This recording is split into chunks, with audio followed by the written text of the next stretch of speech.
ঢাকা বাংলাদেশের রাজধানী ও বৃহত্তম শহর, দক্ষিণ এশিয়ার অন্যতম ব্যস্ততম শহর হিসেবে পরিচিত।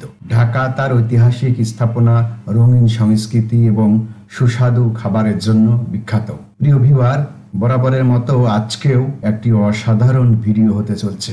আজকের ভিডিওতে থাকছে ঢাকা শহরের উল্লেখযোগ্য দুটি মেগা প্রজেক্টের শেষ কথা। ভিডিওর ভিতরে আমরা রেখেছি জানা অজানা নানান রকম সব চমকপ্রদ তথ্য।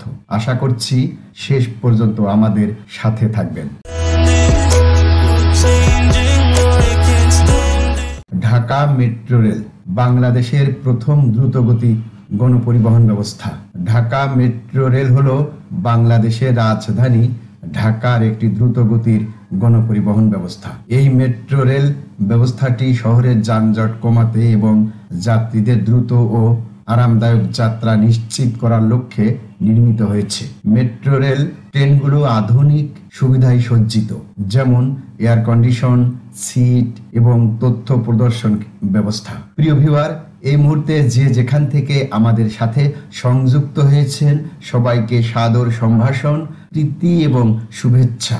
ঢাকা মেট্রো রেল বাংলাদেশের পরিবহন ব্যবস্থায় একটি বিপ্লব ঘটিয়েছে। ভবিষ্যতে আরো অনেক রুট এবং স্টেশন যোগ করার পরিকল্পনাও রয়েছে, যার ফলে ঢাকা শহরের যানজট আরো কমবে এবং যাত্রীরা আরো সহজে এবং দ্রুততার সহিত তাদের গন্তব্যে পৌঁছাতে পারবে। এই প্রকল্পের আড়ালে কিছু অজানা তথ্য আমরা শেয়ার করতে চাই। আপনি ভিডিওটি কোথা থেকে দেখছেন কমেন্টসে লিখে যাবেন, আমাদেরকে জানিয়ে যাবেন। ঢাকা মেট্রো রেল প্রকল্প বাংলাদেশের একটি গুরুত্বপূর্ণ অবকাঠামো উন্নয়ন প্রকল্প হলেও এর সঙ্গে দুর্নীতির অভিযোগ জড়িত থাকা সর্বসাধারণের মধ্যে উদ্বেগ সৃষ্টি করেছে রীতিমতো। এই অভিযোগগুলো মূলত প্রকল্পের ব্যয় বৃদ্ধি, অতিরিক্ত সময় ব্যয় এবং নিম্নমানের নির্মাণ কাজের সাথে জড়িত। কেন এই অভিযোগগুলো উঠেছে তা আমরা একে একে আলোকপাত করছি।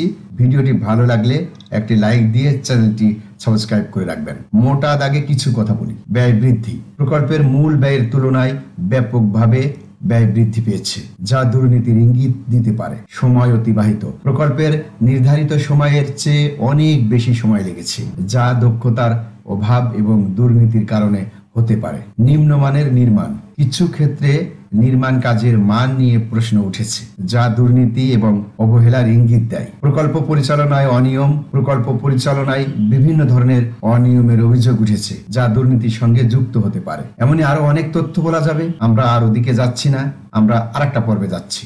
আপনি সাথেই থাকুন। ঢাকা এলিভেটেড এক্সপ্রেসওয়ে বাংলাদেশের প্রথম এলিভেটেড এক্সপ্রেসওয়ে। এই উড়াল পথটি ঢাকা শহরের যানজট নিরসনের একটি বড় পদক্ষেপ হিসেবে বিবেচিত হচ্ছে। বিশাল এই পরিবহন ব্যবস্থার সুবিধার কথা আমরা বলতে চাই। সময় বাঁচানো। এই এক্সপ্রেসওয়ে ব্যবহার করে ঢাকা শহরের এক প্রান্ত থেকে অন্য প্রান্তে যাতায়াত করা যায় খুবই দ্রুত এবং খুব আরামদায়ক। যানজট এড়ানো। নিচের সড়কে যানজট থাকলেও এই উড়াল পথে সহজেই যাতায়াত করা যায়, কোনো যানজটের ঝামেলাবিহীন। সময় মতো গন্তব্যে পৌঁছানো। ব্যবসায়ী, কর্মচারী এবং সাধারণ মানুষের জন্য সময় মতো গন্তব্যে পৌঁছানো সহজতর করে এই এক্সপ্রেসওয়ে। ঢাকা এলিভেটেড এক্সপ্রেসওয়ে এর দৈর্ঘ্য প্রায় 46.73 কিলোমিটার। এক্সপ্রেসওয়েটি শুরু হয়েছে হযরত শাহজালাল আন্তর্জাতিক বিমানবন্দর থেকে।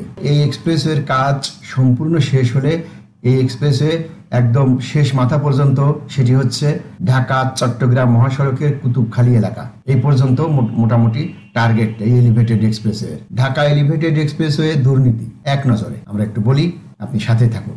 ঢাকা এলিভেটেড এক্সপ্রেসওয়ে প্রকল্পটি শুরু থেকেই দুর্নীতির অভিযোগে জর্জরিত। বিভিন্ন সময়ে গণমাধ্যমে বিভিন্ন ধরনের অভিযোগ উঠেছে। নির্মাণ কাজে দেরি, অতিরিক্ত খরচ। প্রকল্পটি নির্ধারিত সময়ের মধ্যে শেষ হচ্ছে না এবং খরচও অনেক বেড়ে গেছে। দুর্নীতির অভিযোগ। কন্ট্রাক্ট বরাদ্দ, নিম্নমানের উপকরণ ব্যবহার এবং অন্যান্য অনিয়মের অভিযোগ উঠেছে। পরিবেশগত ক্ষতি। প্রকল্পটি পরিবেশের উপর বিরূপ প্রভাব ফেলছে বলে অভিযোগ রয়েছে।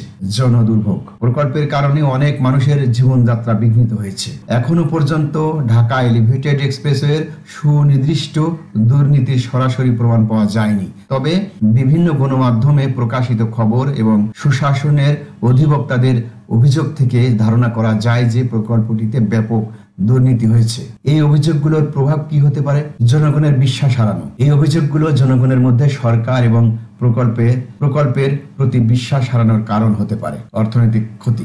দুর্নীতির কারণে প্রকল্পের ব্যয় বৃদ্ধি পেলে তা দেশের অর্থনীতিকে ক্ষতিগ্রস্ত করতে পারে। দেশের ভাবমূর্তি ক্ষুণ্ণ। এই ধরনের ঘটনা দেশের ভাবমূর্তিকে ক্ষুণ্ণ করতে পারে এবং বিদেশি বিনিয়োগকে প্রভাবিত করতে পারে। স্বচ্ছ তদন্ত। এই অভিযোগগুলো সত্যতা যাচাই করার জন্য স্বচ্ছ এবং নিরপেক্ষ তদন্ত করা উচিত। দোষীদের বিচারের কথা যদি বলি, যদি দুর্নীতির প্রমাণ পাওয়া যায় তাহলে দোষীদের বিরুদ্ধে কঠোর ব্যবস্থা নেওয়া উচিত। জনগণকে অবহিত করা। জনগণকে প্রকল্পের অগ্রগতি এবং ব্যয় সম্পর্কে পার্ট করে যথাসময়ে নিয়মিতভাবে অবহিত করা উচিত। প্রিয় ভিউয়ার, আর সময় নিচ্ছি না, অনেক সময় নিয়ে ফেলেছি। আবার অন্য কোনো ভিডিও নিয়ে আবার কথা হবে। এত সময় আমাদের সাথে থাকার জন্য ধন্যবাদ। সবাই ভালো থাকবেন, সুস্থ থাকবেন, সবার জন্য শুভকামনা।